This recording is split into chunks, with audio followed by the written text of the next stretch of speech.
Hello everyone, and welcome to our educational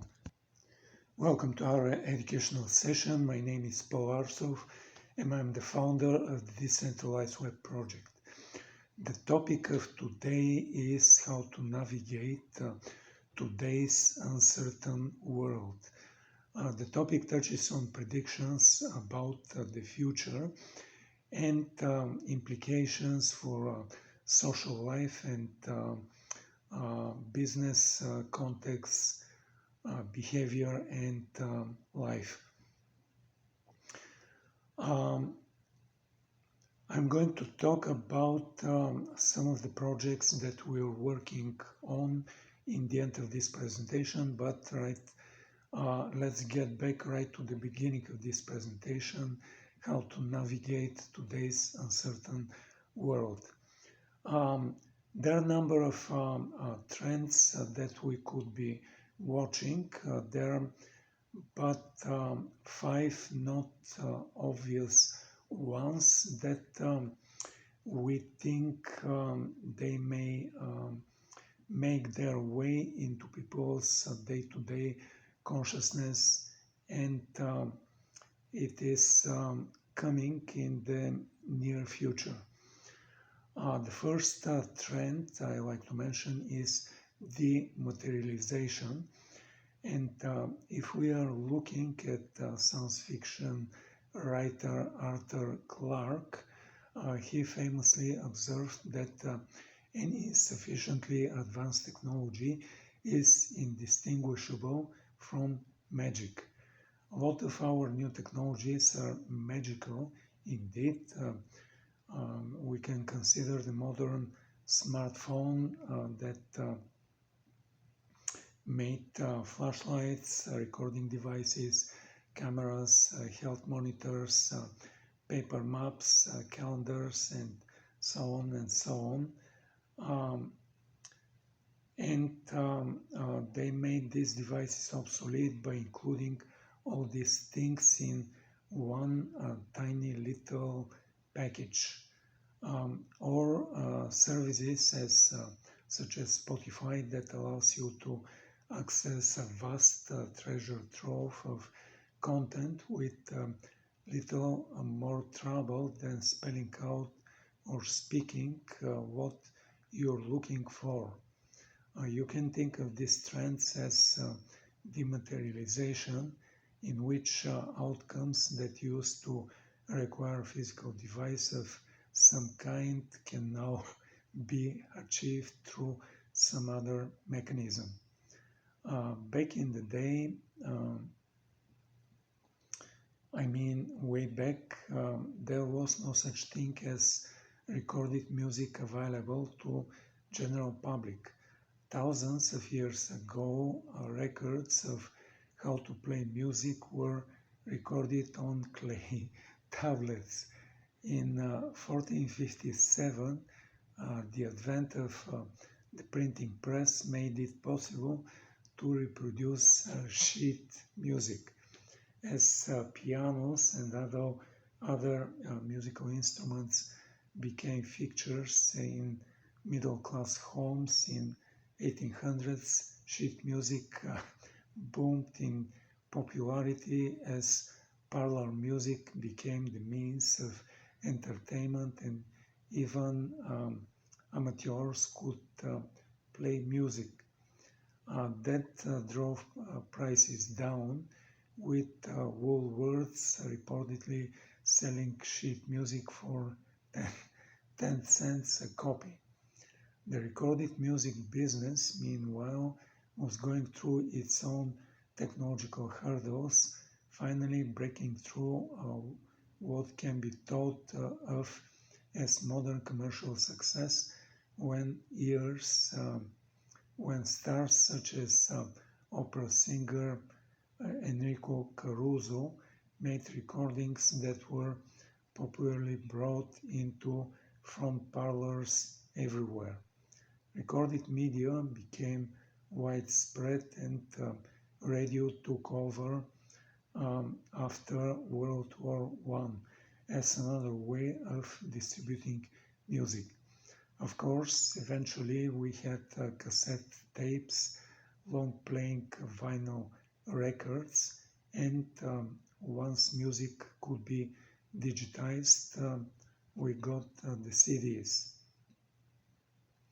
The CD business model from the perspective of the music business was awesome. Customers had no choice but to buy 18 whole songs to get perhaps the only one song or few songs that they wanted. And now, of course, we buy, actually, we rent individual songs. Well, it is a lot more convenient for consumers. One of the unintended consequences of the great dematerialization has been to squeeze most of the profits out of the music business, which with rich rewards for few big names and scraps for just about everybody else. This even as private equity cashes in by retrading old music and circulating it around the ecosystem. Today, streaming makes up 84% of the industry total revenue. As with music, dematerialization can completely upend the assumptions that the whole value chain is based on. Consider the health tech company Binach.ai. Their app transforms your smartphone into a medical diagnostic device, completely bypassing traditional medical testing infrastructure. Entire industries can vanish not because of direct competitors, but because the underlying need they serve gets met in a completely different way. And here is another example. Patients of GLP-1 inhibitors, brands such as Wegovy or Ozempic, are dropping their medications, as an article reports, like testimony of one user. He is saying that he is on Wegovy for the rest of his life, but he can show us an entire medicine cabinet full of medications that he no longer has to take. The second trend I like to mention is the globalization and stickler trade all around. This dematerialization trend intersects fascinatingly with the ongoing de-globalization movement. We are seeing a profound shift from the world is flat assumption that dominated strategic thinking for decades. Global trade is being reshaped from the assumption of safe, optimized supply chains that stretched across the world to localization, friendshoring, and far more close-in trading. Global conflicts sure don't help. When the Suez Canal crisis forcing ships to circumnavigate Africa, adding 10 days to shipping times, companies are being forced to return to considerations nobody had to even think about before 1869. But there's the counterintuitive opportunity. As physical goods became less relevant due to dematerialization, some companies may find themselves accidentally well positioned in a de-globalized world. The third trend I like to mention is eliminating of interface friction in software. If Satya Nadella, a CEO of Microsoft, is to be believed, the advent of agentic AI spells the beginning of the end of how we interact with software. In a recent podcast, he suggests that the future will be concatenation of databases with the basic function of CRUD, create, read, update, and delete. And that properly trained agents will interact directly with the data in those databases rather than going through some kind of software with a programmed business logic in the middle. As he said, I think the notion that business applications exist, that's probably where they will all collapse, right in the agentic era. In other words, we're going to be changing how we relate to technology entirely. Intelligent agents are thus poised to eliminate what we call interface friction. Think about how many software applications exist simply as intermediaries between humans and the outcome that they want. As agentic AI matures, we are moving towards a Star Trek kind of future, where we simply request what we need and intelligent systems handle the rest and give it to us. We don't see Captain Kirk pulling out his laptop or executing a macro to get what he wanted from the computer. He is just telling it what he wanted to know, and the system or the computer or the intelligent device did the rest for him. This has profound implications for software business models, particularly the perceived pricing that has dominated software as a service model. When your primary user is an AI agent rather than a human, how do you price this seat? The next trend we like to mention is devolving and permissionlessness organizational structures. The technological evolution is also forcing rethinking of organizational structures. Another consequence of technology evolving is that many of the tasks performed by traditional bureaucratic structures aren't going to be necessary. As Bill Anderson, CEO of Bayer, puts it, there was a time for hierarchical command and control organizations of the 19th century, to be exact, when many workers were illiterate, information traveled at small pace, and strict adherence to rules offered the competitive advantage of reliability. With today's slightly educated and highly educated workforce and information that travels at the speed of light, bureaucracy is a tax that slows companies down. We are already seeing alternatives pop up at scale. We are also seeing, partly as a consequence of the earlier trends, that things that used to have to be centralized can now become decentralized. Consider something simple like going to a doctor's office.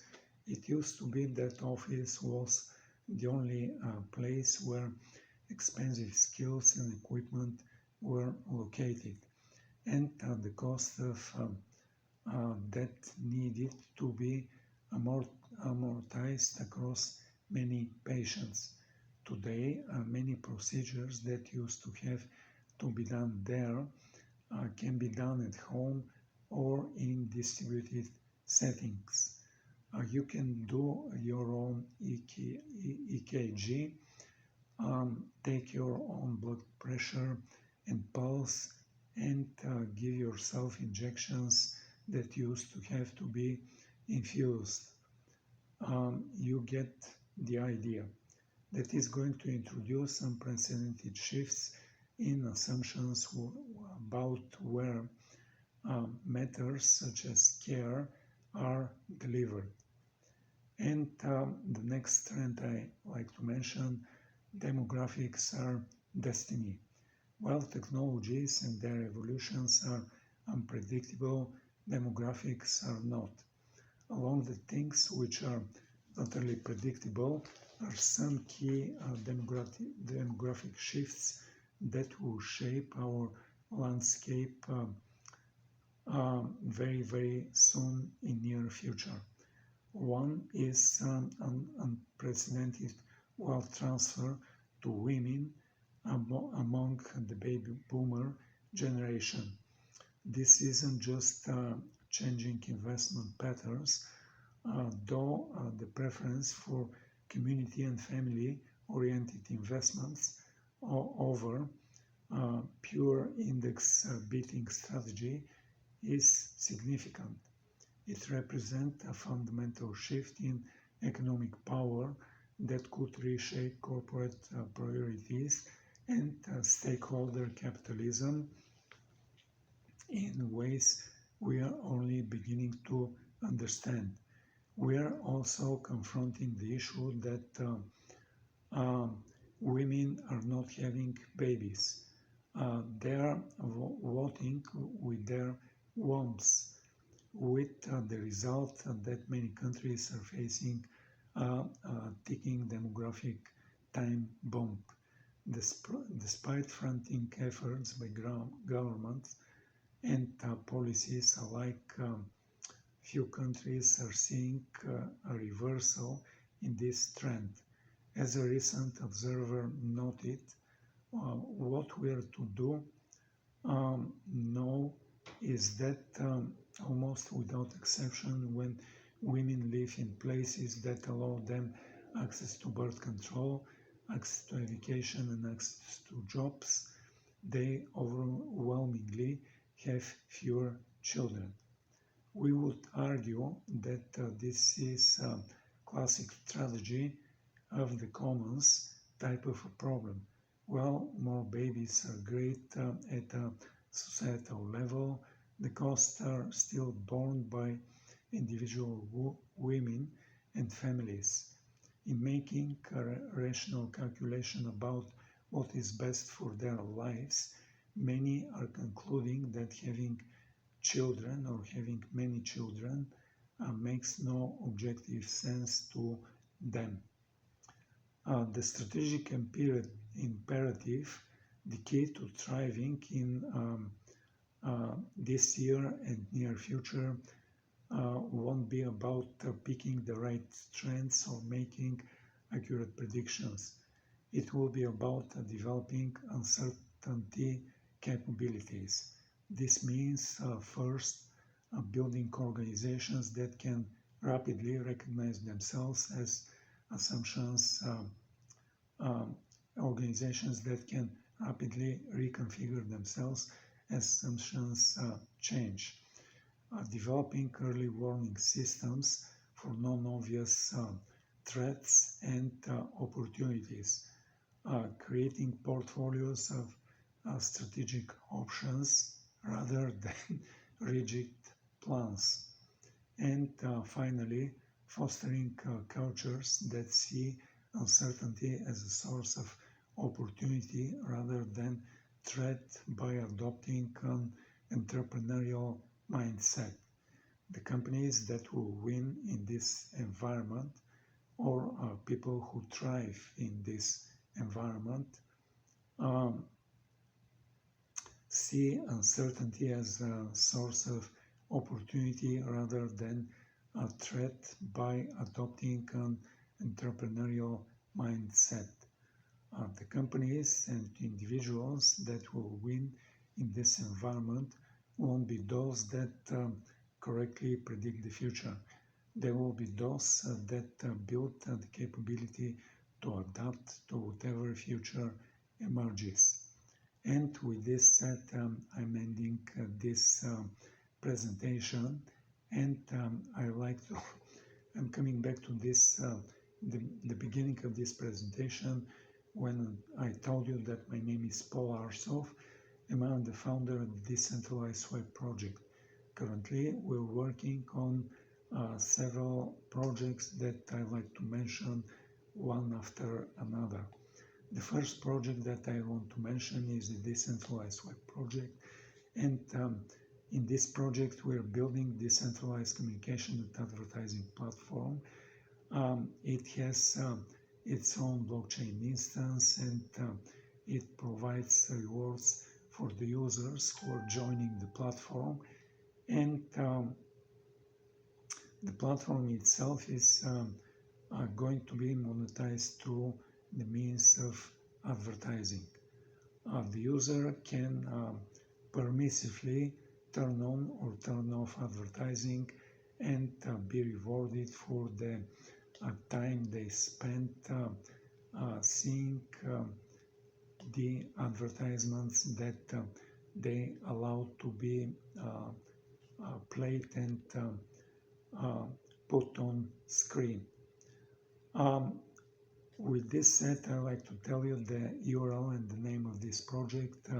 It is decentralizedweb.org. Decentralized and web, these are two words, and they're typed all together. Decentralized web. Then there's dot and it ends with org. With this said, I'm going to the second project that I want to mention, and this is our 3D NFTs project. What is interesting, unique and special about this project is that we're offering not flat two-dimensional images but three-dimensional objects. With three-dimensional objects there has to be a special engine which reads the file of the 3D object, and it puts it on the screen, and then it can move this object in some specific ways. Currently, creators of 3D objects, they most often use two very popular game engines. One of them is called Unity and the other one is called Unreal.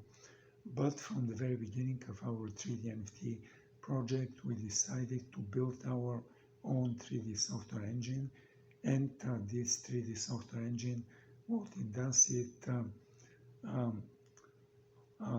reads the 3D objects file, it loads it, it opens a window on a computer screen, it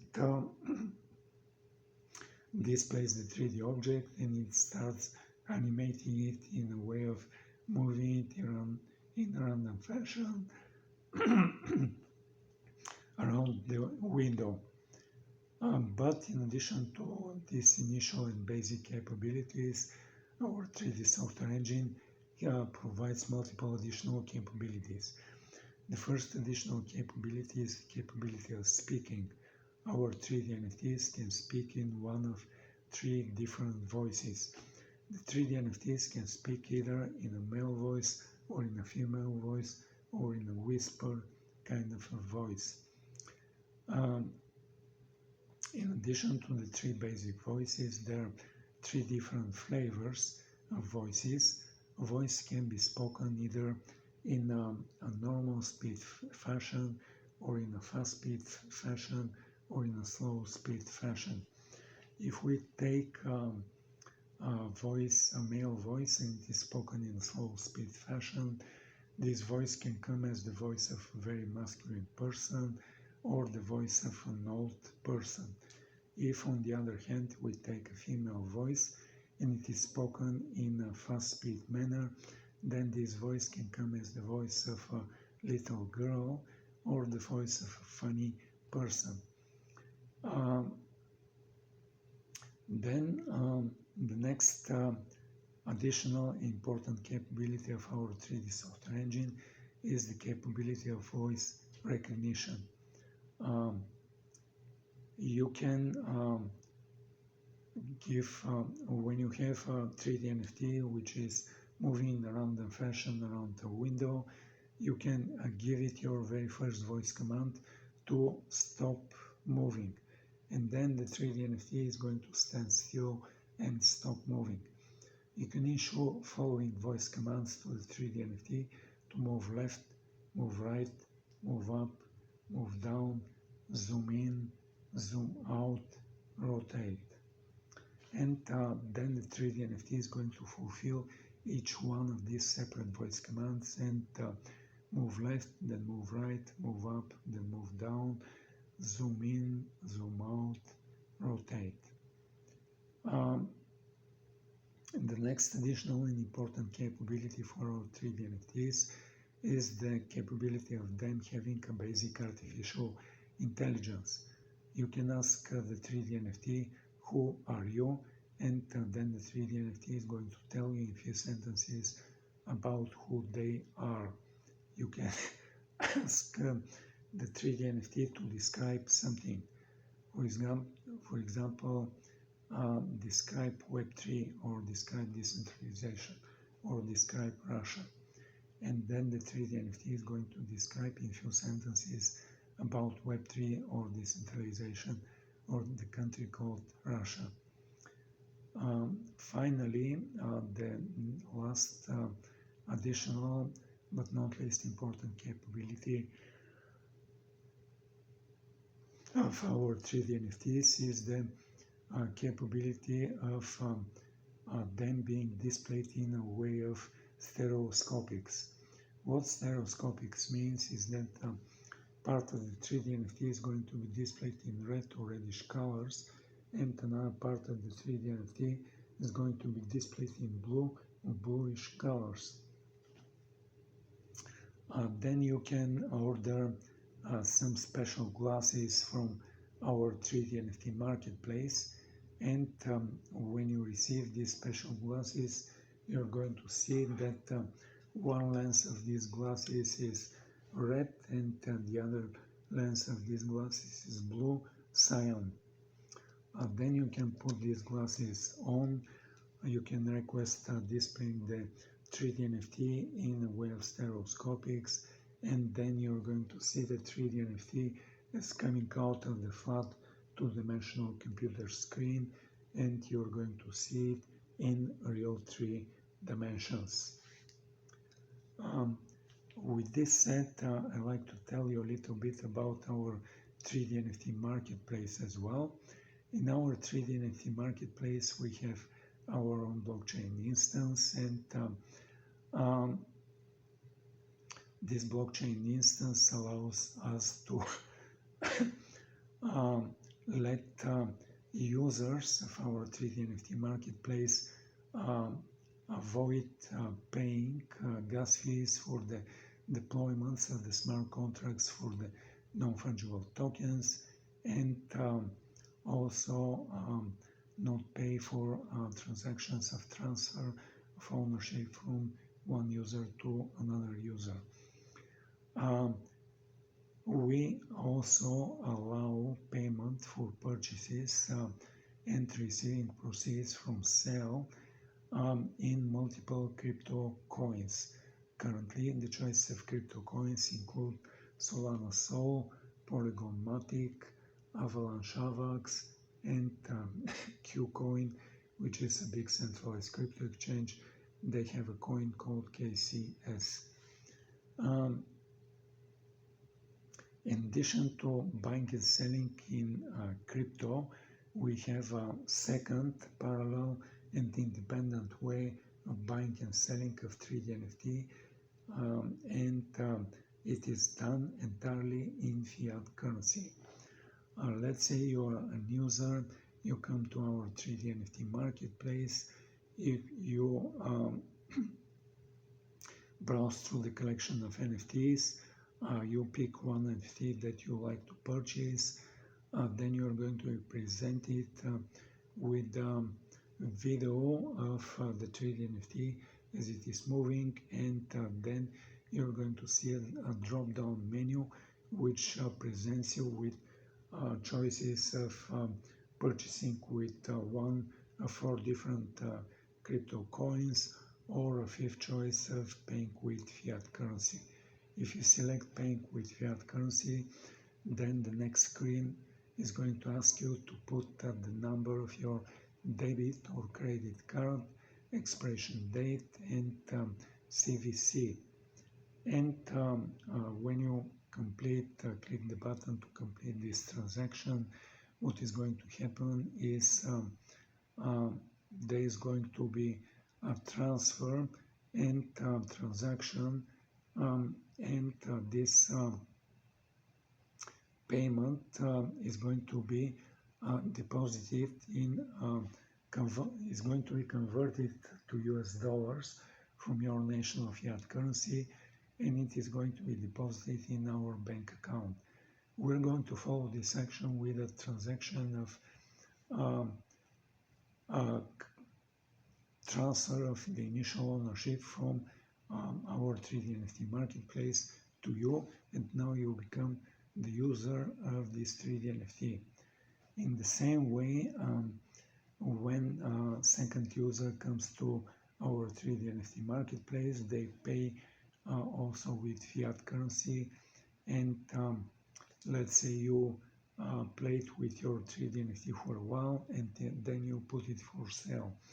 Let's say the second user likes this particular 3D NFT that you put for sale. They choose to pay with fiat currency, and what is going to happen is there's going to be a transaction and transfer conversion from the national fiat currency of the second user to US dollars and deposit to our bank account. Then we are going to follow with transaction of transfer of ownership from you, the initial user, to the second user, and now the second user becomes the owner of this 3D NFT. And we are going to follow this with the third action and conversion from US dollars to your national fiat currency, and transfer which is going to be deposited in your bank account. With this said, I'm ending talking about this second project, and I like to tell you the name and the URL of this project. It is 3dnft.decentralizedweb.org. 3dnft is going to be typed in a way of number 3 followed by the letter D followed by 3 other letters NFT, and then there is going to be dot, then there are 2 words which are typed all together, decentralized and web. Then there is dot, and it ends with org. Once again, 3dnft.decentralizedweb.org. The next project that I like to mention that we're working on is a project about building specific products about for charging of electric vehicles. Currently, we have a growing number of electric vehicles, and at some point it may become exponential growth of electric vehicles, and it is going to become challenging for the electric vehicles to charge for the owners of electric vehicles to charge their vehicles because of the small number of points where the users of these electric vehicles can come and charge their vehicles. Currently, there are owners of electric vehicles which are living in their own houses, and by owning a house, this owner of electric vehicle can put and connect the electric charger to their vehicle and charge their vehicle overnight or during the time when the vehicle is parked at home. But there are a much larger number, especially living in the cities, which are living in high-rise buildings which have ground floor parking lots and underground parking lots. These owners of electric vehicles, they have to go to places which resemble gas stations where owners of internal combustion engine vehicles come to these gas stations. They can connect the fuel hose to the gas tank of their vehicle. They load fuel, they pay, and then they leave. In a similar way, there are stations modeled after the gas station model, where there are several columns of chargers, and the owners of electric vehicles, they can come to these charging stations. They can connect electric cable to their vehicle. They can start loading electric energy in their vehicle. They can wait for a while at this charging station. They can pay, and then they can leave.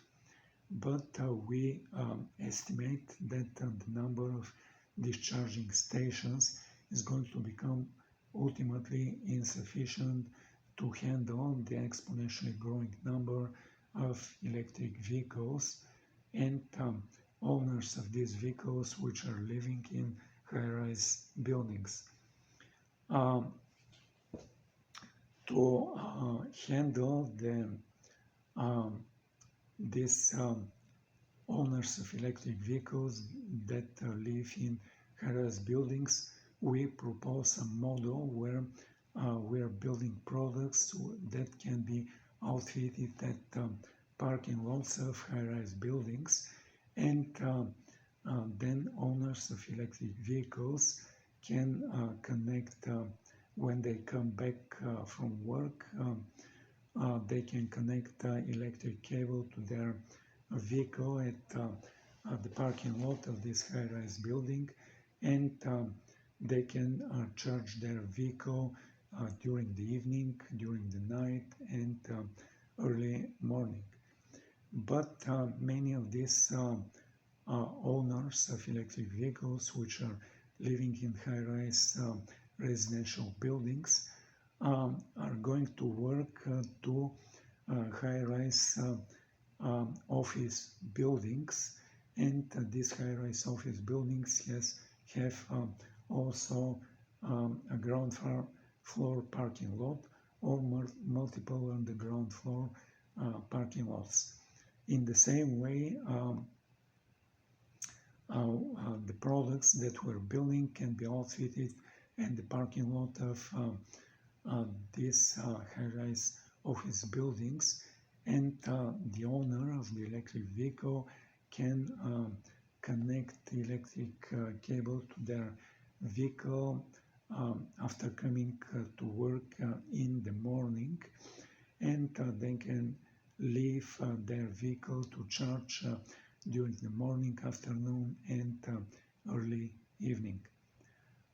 So the products that we're building on, they combine multiple charging cables, up to 4 charging cables, and they also include high power and high current electronic switch, which can turn off or off the electric power to the electric vehicle, and also it includes remote control capability with a Wi-Fi connection, and it includes a near-field communication reader where the user can put their debit or credit card. They can put or they can put key token, near-field communication keychain token, or they can put near-field communication credit card card alike, or they can put a ring, near-field communication ring, to this reader to identify themselves, and they could get charged, so that they could get charged for the electric energy that they load in their electric vehicle. And also our products include current measuring device, which measure like minute after minute the exact current a vehicle is loading, the exact current that is loaded in the electric vehicle. And then these measurements are aggregated to get the owner of this electric vehicle charge for the electric vehicle they put in, electric energy that they put in their electric vehicle. But in addition to serving owners of electric vehicles, our chargers have capability to aggregate the energy and report this aggregated energy to the owner of these high-rise office buildings, because high-rise office buildings have envelopes of energy, like certain limits of energy that they have to consume. Then they report it to the electric utility, and exceeding the energy that they have previously committed to consume, exceeding this energy comes with charges of rates much higher than the rates which were in this envelope of reported energy.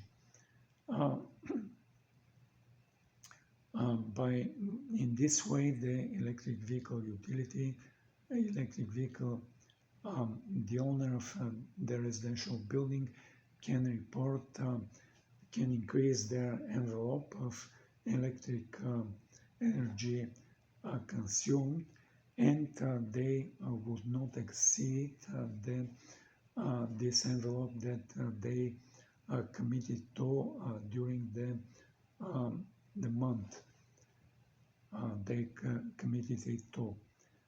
But in addition to this, we can report aggregated energy to the electric utility, and this report is going to help the utility to plan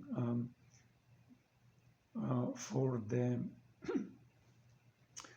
bringing additional generating capabilities, because the generation and the consumption capability has to be equalized at any moment of time.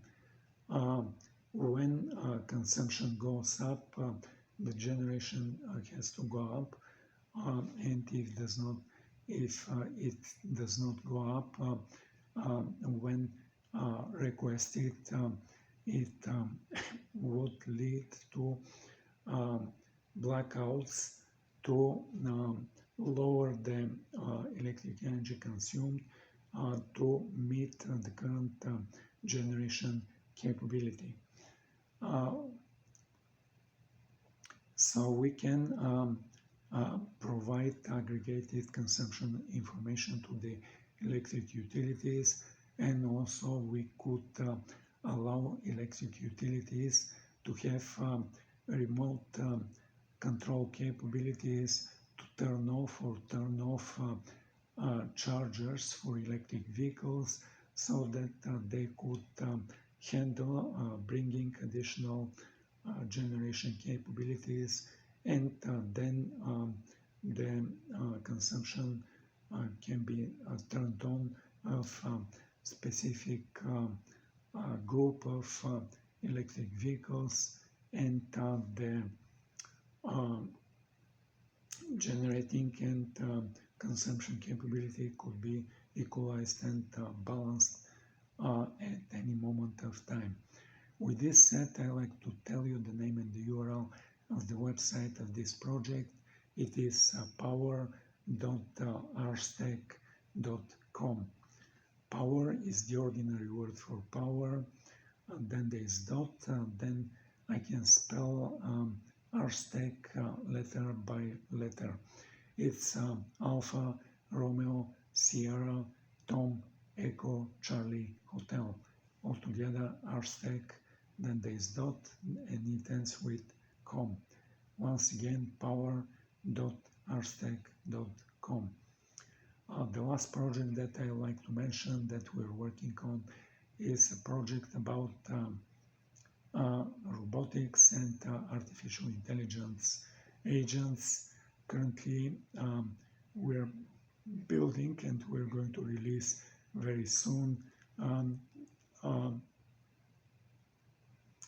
artificial intelligence agents, which they have entertainment capability, where the one artificial intelligence based on one artificial intelligence model is talking to another artificial intelligence which is based on another artificial intelligence model. These two models are interacting with one another, and they interact in a way of one model generating one answer of a prompt, and this answer of a prompt, then it is vocalized, and it goes to the second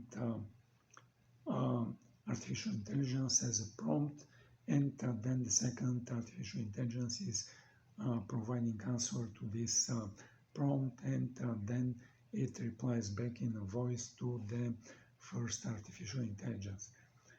This is something new and I believe unique that we're building because the user, the human being, is actually an observer of the interaction between two artificial intelligence which are talking to one another. The user has just need to provide the initial prompt, and the initial prompt could be very polite and provide information, and then this two artificial intelligences are going to be very polite with each other.